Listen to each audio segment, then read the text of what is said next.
بسم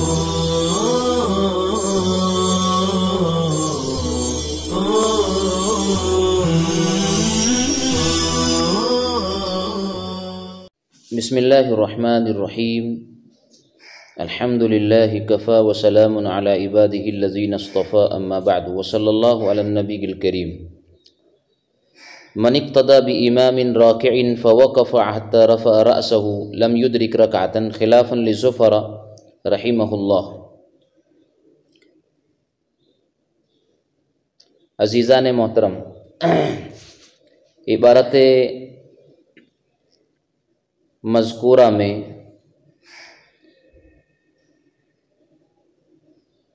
مسئلہ جو ذکر کیا جا رہا ہے وہ یہ ہے کہ ایک شخص جماعت میں شریک ہونے کے لیے پہنچا، اس نے تکبیر کہی،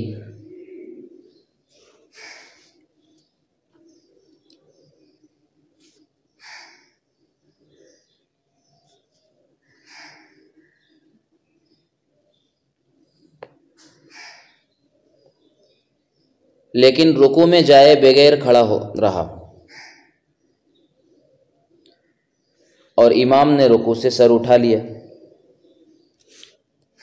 تو اسے یہ رکعت نہیں ملی۔ فوقف حتى رفع رأسه اے حتى رفع الامام رأسه، امام نے سر اٹھا لیا، یہ رکوع میں گیا ہی نہیں، تو اس کو یہ رکعت نہیں ملی۔ امام ظفر رحمۃ اللہ علیہ اس سلسلے میں دوسری بات کہتے ہیں، وہ فرماتے کہ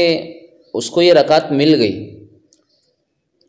اور دلیل میں یہ کہتے ہیں کہ چونکہ قیام کو رکوع کے ساتھ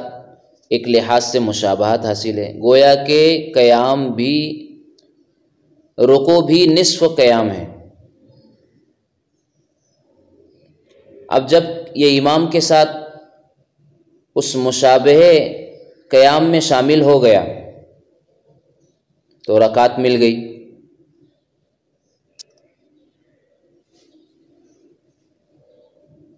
یہ شریک ہونے والا آدمی جماعت میں اس وقت تو پہنچا جب امام رکوع میں ہے اور اس نے تکبیر کہی، لیکن رکوع میں جائے بغیر کھڑا رہا اور امام نے سر اٹھا لیا تو قیام ہی میں رہا گویا، اور چونکہ رکوع نصف قیام ہے تو گویا مشابہ قیام میں وہ امام کے ساتھ شریک ہو گیا تو اسے رکعت مل گئی۔ ہم کہتے ہیں کہ صحت اقتداء کے لیے یہ شرط ہے کہ نماز کے فعل میں مشارکت ہو، یعنی مقتدی اور امام کی نماز کے فعل میں افعال صلاۃ میں شرکت ہو، اور یہاں شرکت نہ قیام میں ہے اور نہ ہی رکوع میں ہے، محض شرکت ہے۔ نفس شرکت یہ اقتداء کی صحت کے لیے کافی نہیں ہے، بلکہ افعال نماز میں شرکت ہونا چاہیے، یہ شرط ہے۔ اور حدیث بھی اس کی تائید کرتی ہے کہ جب تم نماز میں آؤ اور ہم سجدے میں ہو تو سجدہ کرو مگر اسے کچھ نہ سمجھو، یعنی وہ رکعت نہیں ملی۔ اور جو رکوع پالے وہ ایسا ہے جیسے اس نے امام کے ساتھ رکعت کو پا لیا، کیونکہ رکوع ہی سے رکعت ہے، رکوع نہ ہو تو رکعت بھی نہیں۔ اور ہمارے نزدیک رکوع میں شریک ہو کر کم از کم ایک مرتبہ سبحان ربی العظیم کہے، یا اتنی دیر رکوع میں اتنی دیر جو ہے شریک رہے جتنی دیر میں ایک مرتبہ تسبیح پڑھی جا سکتی ہے تو رکعت مل گئی۔ آگے ایک اور مسئلہ بیان کیا اگلی عبارت میں، اس میں بھی امام ظفر رحمۃ اللہ علیہ کا اختلاف ہے۔ من رکع فلحقہ امامہ فیہ صح، مقتدی نے امام سے پہلے رکوع کیا، پھر امام نے رکوع کیا، فلحقہ امامہ فیہ، اس مقتدی کے امام نے اس مقتدی کو رکوع میں پا لیا، یعنی چونکہ مقتدی پہلے سے رکوع میں گیا، امام بعد میں رکوع میں گیا، اور امام جب رکوع میں گیا تو مقتدی رکوع میں تھا، گویا امام نے مقتدی کو رکوع میں پا لیا، شرکت ہو گئی، مشارکت پائی گئی، تو رکعت پا لینا صحیح ہوا۔ لیکن ایسا کرنا ہمارے نزدیک مکروہ تحریمی ہے، یعنی مقتدی کا افعال صلاۃ میں امام سے پیش قدمی کرنا، پہل کرنا، اور ایسے ہی واپسی میں کسی بھی رکن اور فعل نماز سے اٹھنے اور واپس ہونے کے لیے پہل کرنا، جلدی کرنا، یہ مکروہ تحریمی ہے۔ بڑی سخت وعید حدیث پاک میں بیان کی گئی ہے کہ جو شخص امام سے پہلے رکوع یا سجدہ کرے گا، اللہ تعالیٰ اس کے چہرے کو گدھے کی شکل میں تبدیل کر دے گا۔ اعاذنا اللہ منہ، اللہ ہم سب کی حفاظت فرمائے۔ خصوصاً اگر کوئی اس وعید کو بطور امتحان کے دیکھنا چاہے اور جانچیں گا، اس کے لیے بڑے خطرے کی بات ہے، اس سے اپنے آپ کو بچانا ہے۔ بہر صورت کوئی امام سے پہلے رکوع میں گیا، پھر امام کے ساتھ مشارکت ہو گئی تو رکعت صحیح ہو گئی۔ امام ظفر رحمۃ اللہ علیہ کے نزدیک امام سے پہلے اگر کوئی مقتدی رکوع میں جائے تو اس کا رکوع صحیح نہیں ہوتا ہے۔ اب وہ دلیل میں یہ بات پیش کرتے ہیں کہ اس نے رکوع کا جتنا حصہ امام کی شرکت اور مشارکت کے بغیر ادا کیا ہے وہ معتد بھی نہیں، قابل اعتبار نہیں۔ تو اب امام کے ساتھ رکوع کا جو حصہ وہ ادا کرے گا وہ بھی غیر معتد ہوگا، کیونکہ ایسے حصے پر جو حصہ اس نے امام کے بغیر ادا کیا جب وہ غیر معتبر ہے تو اس پر دوسرے حصے کی بنا درست نہیں، یعنی غیر معتد ہوگا وہ بعد والا حصہ بھی جو اس نے امام کے ساتھ انجام دیا اور ادا کیا ہے، گویا پوری نماز ہی صحیح نہیں ہوئی۔ اس کے جواب میں ہم یہ کہتے ہیں کہ نماز کے ایک جز کے اندر شرکت پائی گئی، کسی جز میں مشارکت ہو جائے، صحت اقتدا کے لیے اتنا شرط ہے، مثلا رکوع میں ہو جائے یا قیام میں شرکت پائی جائے اور وہ پائی گئی، یہ ضروری نہیں ہے کہ عدم مشارکت کے سبب اگر ایک جز غیر معتبر ہو تو دوسرا جز بھی غیر معتبر ہو جائے، ایسا نہیں ہے۔ اس لیے اس صورت میں امام اس کی رکعت مل گئی اسے امام کے ساتھ مشارکت ایک جز میں ہونے کی وجہ سے، لہٰذا پوری نماز درست ہوگی۔ من رکع فلحقہ امامہ فیہ صح، جس نے رکوع کر دیا اور اس کے امام نے رکوع میں اس کو پا لیا، صحا تو رکوع صحیح ہے، خلافا لظفر فإنما أتى به قبل الاتمام غیر معتد به۔ یہ امام ظفر رحمۃ اللہ علیہ کی دلیل ہے کہ جو کچھ بھی اس نے امام سے پہلے انجام دیا یعنی رکوع کا حصہ ادا کیا وہ غیر معتد ہے، فقضا ما بنا علیہ، تو ایسے ہی وہ بھی غیر معتد ہوگا جس کی وہ غیر معتد پر بنیاد رکھے گا۔ قلنا، ہم نے کہا، وجدت المشارکۃ فی جزء واحد، کہ مشارکت جزء واحد میں پائی گئی ہے اور صحت اقتدا کے صحیح ہونے کے لیے یہ کافی ہے، ایک جز کے غیر معتبر ہونے سے دوسرے کا غیر معتبر ہونا ضروری نہیں ہے۔ باب قضاء الفوائد، باب قائم کیا ہے مصنف رحمۃ اللہ علیہ نے قضاء فوائد کا، یعنی یہ باب ہے چھوٹی ہوئی اور فائتہ نمازوں کی قضا کے احکام کے متعلق ہے۔ ایک دوسری تعبیر بھی ہو سکتی تھی، جیسا کہ صاحب حاشیہ نمبر 1 میں آپ اوپر دیکھیے کہ اس کو عنوان قائم کیا جا سکتا تھا باب المتروکات، تو متروکات کی تعبیر چھوڑ کر کے فوائد کی تعبیر کو صاحب وقایہ نے جو ہے استعمال کیا ہے۔ یہ ادب کی رعایت بھی ہے اور اہل اسلام کے ساتھ، ایک ایمان والے کے ساتھ حسن ظن کا تقاضا بھی تھا کہ ایمان والا اور مسلمان نماز چھوڑتا نہیں ہے بلکہ وہ چھوٹ جاتی ہے۔ فائتہ چھوٹی ہوئی نماز، متروکہ جسے چھوڑا گیا، تو حسن ظن رکھتے ہوئے باب قضاء الفوائد کہا، نہ کہ باب المتروکات یا باب قضاء المتروکات۔ چھوٹی ہوئی نمازوں کے قضا کرنے کے سلسلے میں اصل اور دلیل اس سلسلے میں یہ ہے، حضرت ابن عمر رضی اللہ تعالیٰ عنہ کا قول ہے کہ من نسی صلاۃ من صلاتہ فلم یذکرھا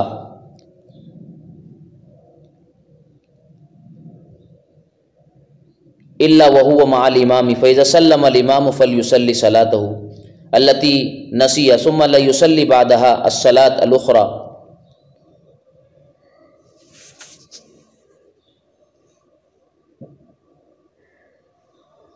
اب جو نمازیں چھوٹی ہوئی ہے ان میں ترتیب ضروری ہے، یعنی انہیں ترتیب سے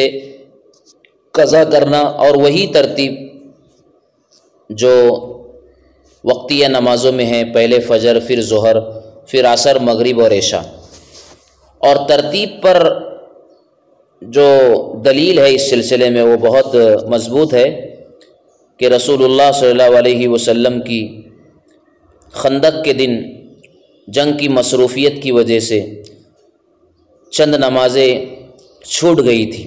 ظہر، عصر، مغرب، تو آپ علیہ الصلاۃ والسلام نے ظہر، عصر، مغرب کی نماز کو عشاء کے وقتوں میں قضا فرمایا ترتیب کے ساتھ، پھر آپ نے عشاء پڑھی۔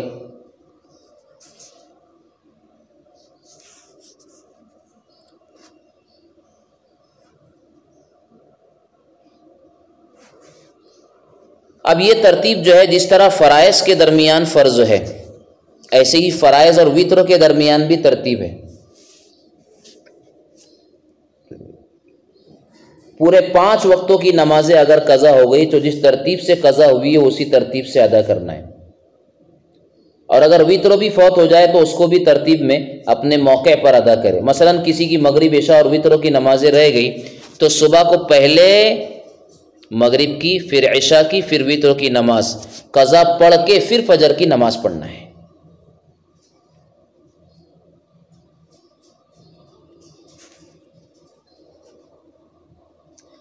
فرضت ترتیب بین الفروض الخمسۃ والوتر فائتا کلھا او بعضھا، چھوٹی ہوئی نمازیں وہ سب کے سب یا کچھ، کل فائت ہو، کل فوت ہو یا بعض فوت ہو، یعنی اگر کل فائت ہو، چھوٹی ہوئی ہو، تو فرائض خمسہ اور فرائض اور وتر میں ترتیب کی رعایت ضروری ہے۔ ان کان کل فائتا فلا بد من رعایت الترتیب بین الفروض الخمسہ وکذا بینہا وبین الوتر وکذا ان کان البعض فائتا والبعض وقتیا، ایسی بعض فائت ہو، چھوٹی ہوئی ہو، اور بعض وقتی ہو تو بھی ترتیب کی رعایت ضروری ہے۔ ان کان البعض فائتا والبعض وقتیا لا بد من رعایت الترتیب فیقضی الفائتۃ قبل اداء الوقتیہ، پہلے فائتہ ادا کی جائے گی پھر وقتیہ نماز کو ادا کیا جائے گا، یہاں بھی ترتیب ضروری ہے۔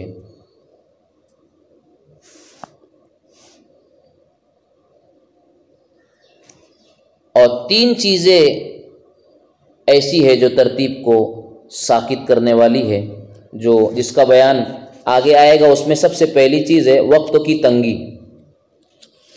تنگی وقت کی صورت میں ترتیب فرض نہیں رہتی، مطلب یہ کہ اگر قضا پڑھتے پڑھتے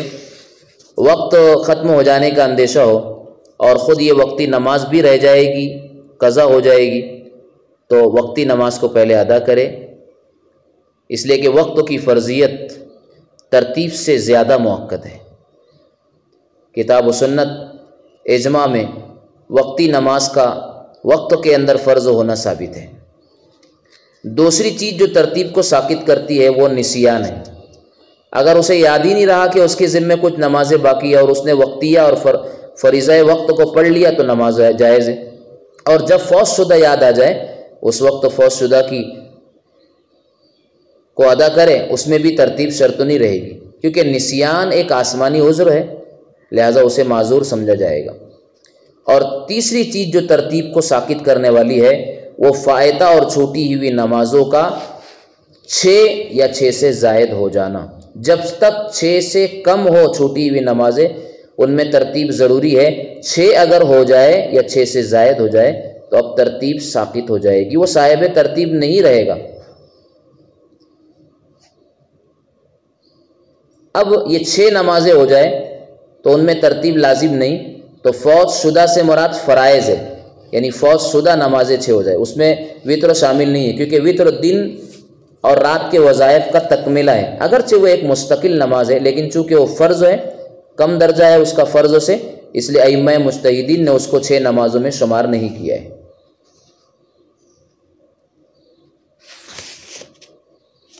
جی آگے دیکھیے، فلم یجوز فرض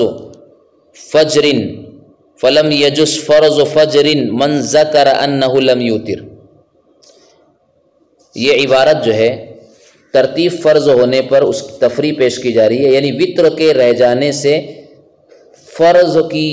فجر کی وقتی نماز ادا کرنا جائز نہیں ہوگا. جس کے ذمے وطر باقی ہے اسے پہلے وطر پڑھنی ہے، پھر فجر کی نماز پڑھنی. لہذا جائز نہیں ہے اس شخص کی فجر من ذکر انہ لم یوتر، جسے یاد ہے کہ اس نے وطر نہیں پڑھا. ھذا تفریح لقولہ والوتر، یہ وطر اور فرض کے درمیان ترتیب کے فرض ہونے پر تفریح ہے. وھذا عند ابی حنیفہ خلافا لہما. اب یہ امام ابو حنیفہ رحمۃ اللہ علیہ کے بقول ہے، ورنہ صاحبین کے نزدیک جو ہے، صاحبین کے نزدیک چونکہ ترتیب فرض کے درمیان ہے اور وطر سنت ہے، لہذا اس کے رہ جانے سے فجر کی نماز میں کوئی حرج واقع ان کے نزدیک نہیں ہوگا، اس لیے کہ فرائض اور سنن میں تو بالاتفاق ترتیب فرض نہیں ہے، اور صاحبین کے نزدیک وطر کی نماز سنت ہے، اس لیے یہاں ترتیب کا کوئی ان کے نزدیک سوال نہیں پیدا ہوتا ہے. جبکہ امام ابو حنیفہ کے نزدیک وطر واجب ہے اور فرائض اور جو کہ فرضوں کے حکم میں اس اعتبار سے ترتیب ضروری ہوگی. خلافا لہما بناء علی وجوب الوتر عندہ. ویعید العشاء والسنۃ للوتر من علم انہ صلی العشاء بلا وضوء والاخریین به. ایک شخص وہ ہے جس کو فرض پڑھنے کے بعد یعنی عشاء کی نماز پڑھنے کے بعد وضو کیا اور اسی وضو سے وطر اور سنتیں پڑھی، پھر یاد آیا کہ اس نے عشاء کی نماز بلا وضو پڑھی ہے اور سنت اور وطر باوضو پڑھا. ایک وہ شخص ہے جس نے عشاء کی نماز پڑھی، اس کے بعد وضو کیا، وضو سے سنت اور وطر پڑھی، لیکن بعد میں یاد آیا کہ عشاء کی نماز جو فرض ہے بلا وضو پڑھی ہے، تو اب اس کا حکم یہ ہے کہ وہ عشاء کے فرض اور سنت دونوں کا اعادہ کرے گا. عشاء کا بھی اعادہ کرے گا اور سنت کا بھی اعادہ کرے گا، اس لیے کہ فرض جب ادا نہیں ہوا تو سنت اس کے تابع ہیں، باوجود سنت کو اس نے وضو کے ساتھ پڑھا ہے تب بھی صحیح نہیں، اس لیے دونوں ادا کرنے ہوں گے، عشاء بھی اور اس کے تابع جو سنت ہے وہ بھی. البتہ چونکہ وطر ایک مستقل نماز ہے اور حنفیہ کے نزدیک واجب ہے، لہٰذا وہ صحیح ہو گیا، اس کے اعادے کی ضرورت نہیں. اب یہ جو کہا کہ یعنی انہ تذکر انہ صلی العشاء بلا وضو، یہ یاد آ جانے پر، تو کہا کہ وقت عشاء کے اندر یاد آنا ہے، کیونکہ وقت گزر جانے سے پھر یاد آیا تو سنتیں نہیں پڑھی جاتی، اس لیے مصنف رحمۃ اللہ علیہ نے اعادہ کا لفظ فرمایا. اور اعادے کا مطلب دوبارہ پڑھنا ہے، ادا کا مطلب یہ کہ وقتوں کے اندر ہی واجب عبادت کو ادا کرے، اور قضا کا مطلب یہ ہوتا ہے کہ وقت گزر جانے کے بعد ادا کرے. من علم انہ صلی العشاء بلا وضوء والاخریین بھی، جسے یاد آ گیا کہ اس نے عشاء کی نماز بلا وضو پڑھی ہے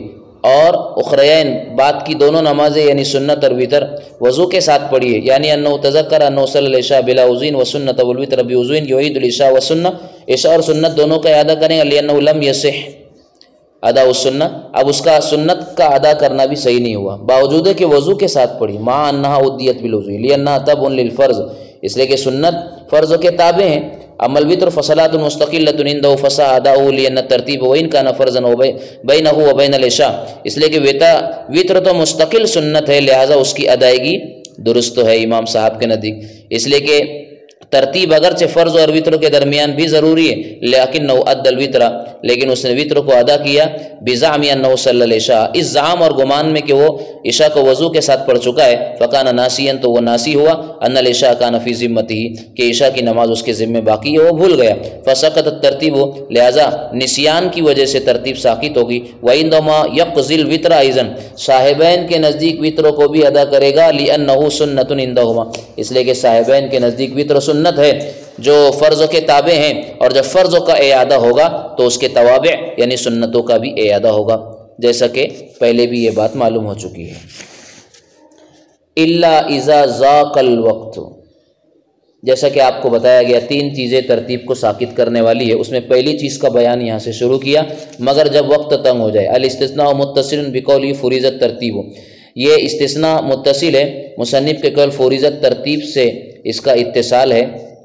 کہ فرض ہے ترتیب یا ترتیب کو فرض قرار دیا گیا ہے، الا اذا ذاق الوقت، مگر جب کہ وقت تنگ ہو تو پھر ترتیب فرض نہیں رہتی۔ والمعنی انہ ذاق الوقت عن القضاء والاداء، اس کا مطلب یہ ہے کہ قضا پڑھتے پڑھتے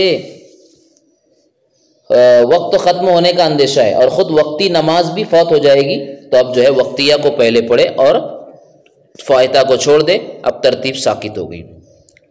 معنی اس کا یہ ہے کہ وقت تنگ ہو جائے قضا سے بھی اور ادا سے بھی۔ وَإِنْ كَانَ الْبَاقِي مِنَ الْوَقْتِ بِحَيْثُ يَسَعُ فِيهِ بَعْضُ الْفَوَائِدِ مَعَ الْوَقْتِيَّةِ، اب اگر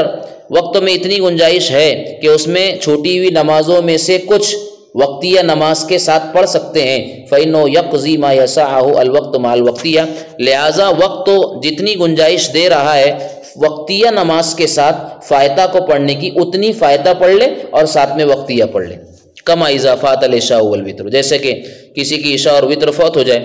اب عشاء کی 4 رکعتیں وتر کی 3 رکعتیں کل ملا کے 7۔ ولم يبق من وقت الفجر الا ان يسع فيه 5 رکعات، اب فجر کا وقت اتنا ہی بچا ہے جس میں 5 رکعتیں وہ پڑھ سکتا ہے، 5 ہی رکعت کی گنجائش ہے اور پڑھنی ہے گویا اب اس کو عشاء بھی اور وتر بھی جس میں 7 رکعتیں ہوتی ہے، تو کہا کہ یقضی الوتر، وہ وتر پڑھ لے، ویؤدی الفجر، اور فرض ادا فجر کی نماز پڑھ لے، تو اس طرح 5 رکعتیں ہو گئی۔ عند ابی حنیفہ رحمہ اللہ تعالی، امام صاحب کے نزدیک یہاں بھی صاحبین کے قول سے اعتراض مقصود ہے، اس لیے کہ وتر ان کے نزدیک سنت ہے۔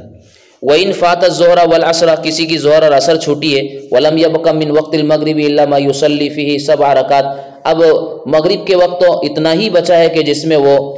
7 رکعتیں پڑھ سکتا ہے، تو یصلی الظہر والمغرب، ظہر پڑھ لے اور مغرب پڑھ لے، ہو گئی 7 رکعتیں۔ آگے کہا اور نسیت، یا وہ بھول گیا، یعنی یاد نہیں رہا کہ اس کی ذمے چھوٹی ہوئی نمازیں باقی ہے، تو یہ نسیان بھی ترتیب کو ساکت کر دے گی۔ جب فوت شدہ یاد آ جائے اس وقت تو ان فوت شدہ کو ادا کر لے، لیکن اب ترتیب باقی نہ رہی، اس لیے کہ نسیان جو ہے ایک آسمانی عذر ہے من جانب اللہ ہے۔ آگے کہا اوفاتت ستۃ حدیثۃ کانت او قدیمۃ، کہ چھوٹی ہوئی نمازیں 6 ہو گئی، چاہے وہ قریب کے زمانے کی ہو جس کو حدیثہ کہا، فائتہ نمازیں قریب کے وقت کی ہو، قریب کے زمانے کی ہو، یا دور کے زمانے کی ہو جس کو قدیمہ کہا، اب ترتیب ساکت ہو جائے گی۔ قریب کے زمانے کی ترتیب، قریب کے زمانے کی جو ترتیب ہے اسے ساکت کر دیا رفع حرج کی خاطر، بالاتفاق لازم نہیں رہتی ہے ترتیب اس صورت میں۔ ایسے ہی بعض حضرات کے نزدیک دور کے زمانے کی فوت شدہ نمازوں کا بھی حکم ہے، مثلا کسی نے 1 ماہ کی نمازیں چھوڑی، پھر چند نمازیں وقتی پڑھی، پھر 1 نماز اور چھوڑ دی، تو اب یہ 1 ماہ کی جو نمازیں پہلے چھٹی ہوئی ہے وہ قدیمہ ہے، دور کے زمانے کی، اور وقتیہ پڑھتے پڑھتے پھر 1 نماز ابھی تازہ چھوڑا ہے، یہ قریب کے زمانے کی فائتہ ہے، اس کو جو ہے حدیثہ کہیں گے۔ تو اب اس 1 چھوڑی ہوئی نماز جو ابھی جلدی چھوڑا ہے یاد رہتے ہوئے، اگر اس نے آگے وقتی نماز پڑھ لی تو جائز ہے، کیونکہ ترتیب کو ساکت کرنے والی جو مقدار ہے 6 اور 6 سے زائد وہ تو موجود ہے قدیمہ کو ملا کر کے اس 1 حدیثہ کے ساتھ، لیکن بعض حضرات کے نزدیک جائز نہیں ہے، کیونکہ بعض حضرات کے نزدیک جائز نہیں ہے لیکن فتویٰ جائز ہونے پر ہے، اور مصنف رحمۃ اللہ علیہ کا مختار مذہب بھی یہی ہے۔ خلاصہ یہ ہوا کہ فوت شدہ نمازوں کی تعداد اگر 6 ہو جائے تو مطلقاً ترتیب نہیں رہتی، باقی نہیں رہتی ہے ذمے میں، چاہے فوت شدہ نمازیں نئی ہو یا پرانی ہو، یا بعض نئی ہو اور بعض پرانی ہو۔ اب ایک قول آگے قیلہ سے ذکر کیا جا رہا ہے، قدیمہ اور حدیثہ کے مفہوم کے بیان کرنے میں جو قول ضعیف ہے، یعنی بعض حضرات کا یہ خیال ہے کہ حدیثہ اور قدیمہ کس کو کہے گے، تو کہا کہ فوت شدہ کی تعداد اگر 6 ہونے سے ترتیب لازم نہیں رہتی،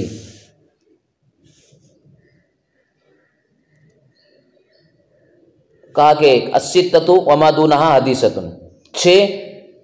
اور 6 سے اگر کم ہے تو کہا کہ یہ حدیثہ ہے، وما فوقہا قدیمۃ، اور 6 سے زائد اگر مقدار ہو گئی چھوٹی ہوئی نمازوں کی تو یہ قدیمہ ہے، لیکن یہ بالکل خلاف معمول بات ہے۔ یہ حد بندی جن لوگوں نے کی ہے حدیثہ اور قدیمہ کی کہ 6 اور 6 سے کم ہو تو حدیثہ، 6 سے زائد ہو تو قدیمہ، یہ درست نہیں، اس لیے کہ 6 سے کم ہونے کی صورت میں فوت شدہ نمازوں کو حدیثہ کہنے کا مطلب یہ ہے کہ 6 سے کم مثلاً 2 یا 3 نمازیں فوت ہو چکی ہو تو ان میں بھی ترتیب ضروری نہیں ہے، حالانکہ بالاتفاق یہ بات طے شدہ ہے کہ 6 سے کم نمازیں اگر چھوٹی ہوئی ہے تو ترتیب ضروری ہے، اس لیے شارح نے اس قول کو قیلہ سے بیان کیا جس سے واضح ہوتا ہے کہ یہ کمزور ہے۔ اسی کو کہا قیلہ ستۃ وما دونہا حدیثۃ وما فوقہا قدیمۃ قضا فی فوائد الجامع الصغیر الحسامی، ایسے ہی حسامی کی جامع صغیر فوائد جامع صغیر میں ہے۔ قلت بعد الکثرت اولا، قلت بعد الکثرت اولا، چاہے کثرت کے بعد چھوٹی ہوئی نمازیں قضا کرتے کرتے کرتے کم ہو جائے، اولا یا کم نہ ہو۔ کہنا یہ چاہتے ہیں کہ فوت شدہ کی تعداد اگر کثیر ہے یعنی 6 یا اس سے زائد ہے تو ان میں مطلق طور پر ترتیب نہیں ہے۔ اب اگر کثرت کے بعد قلت آ جائے، مثلا کسی کی 10 نمازیں فوت ہوئی اور اس نے ان کو ادا کرتے کرتے صرف وہ 3 رہ گئی، تو اب یہ 3 ہونے کی وجہ سے ان میں ترتیب لازم نہ ہوگی، اس لیے کہ یہ 3 بھی ان 10 نمازوں میں سے ہیں جو فوت ہوئی تھی، لہذا جب تک مکمل قضا اور فوت شدہ نمازیں قضا نہیں ہو جاتی ہے تب تک جو ہے ترتیب لوٹ کر کے نہیں آئے گی۔ فَيَصِحُ وَقْتِيُّ مَنْ تَرَكَ صَلَاةَ شَهْرٍ فَنَدِمَ وَأَخَذَ يُؤَدِّي الْوَقْتِيَاتِ ثُمَّ تَرَكَ فَرْضًا، اس عبارت میں اسی پر تفریع پیش کی جا رہی ہے کہ فائتہ نمازوں کی کثرت اگر قضا کرتے کرتے قلت کی طرف آ جائے اور 6 سے کم بھی اگر ہو جائے ترتیب تب بھی نہیں لوٹے گی جب تک کہ مکمل فائتہ کی قضا نہ کر لی جائے۔ اس تفریع کو ہم انشاءاللہ اپنے اگلے سبق میں سمجھیں گے۔ اللہ تعالی ہمیں عمل کی توفیق دے، وما توفیقی الا باللہ۔